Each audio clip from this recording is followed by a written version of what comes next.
Chad Hallock, the multi-millionaire CEO of Budget Blinds, is about to shake things up in a big way. In a daring move, he's going undercover as Tom Robbins, an average Joe, to experience firsthand the daily struggle and triumphs of his own company. As Chad steps into the shoes of a regular employee, he'll have to adapt to a world far different from his luxurious lifestyle in California. Will he be able to keep his cover and blend in with the rest of the team, or will he succumb under pressure? Stay with us to find out.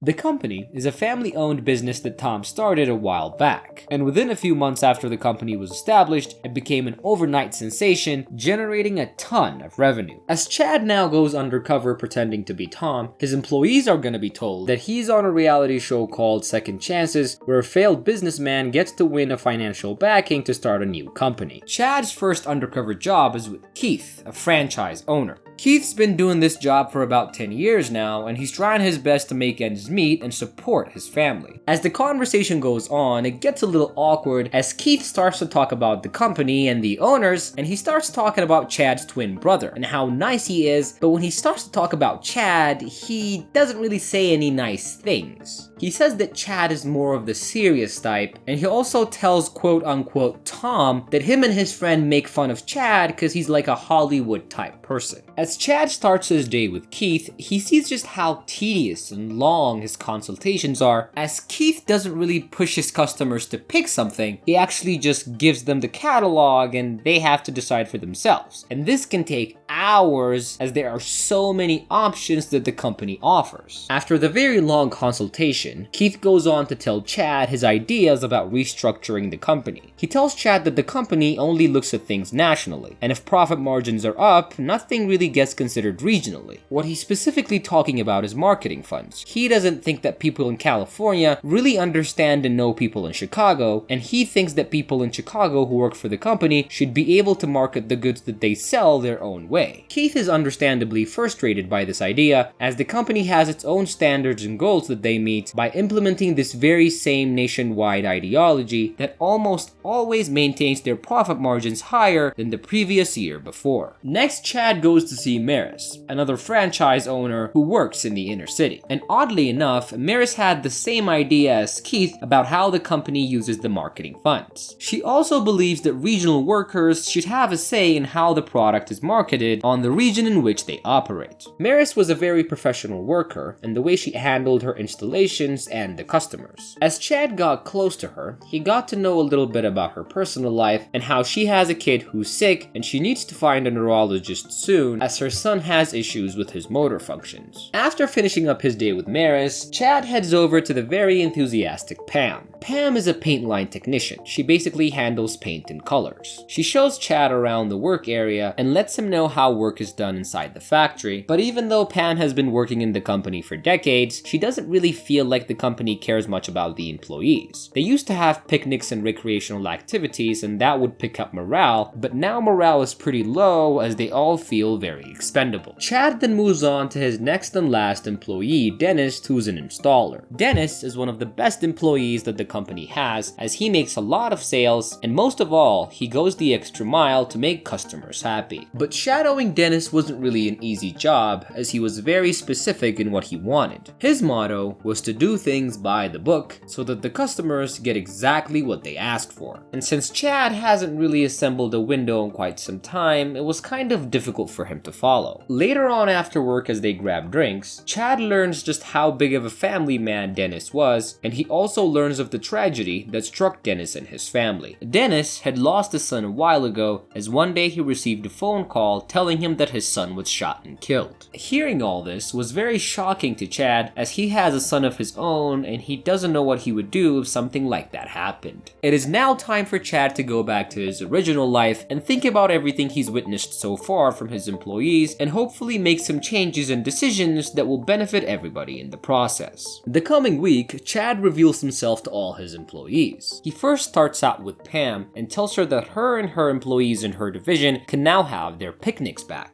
Next, Chad speaks with Maris, and he tells her that he's going to organize a committee in which she can facilitate and control how the marketing funds are used. And he additionally goes on to offer her $30,000 so she can medicate her son who has neurological problems. After Maris, Chad speaks with Keith and tells him the same thing about the committee and the marketing fund, and also goes on to tell him that he's starting a college fund for both his kids and putting in $15,000 for each of his children. And last but not least, our episode ends with Chad offering Dennis $40,000 to remake his house to support all the grandchildren that Dennis has.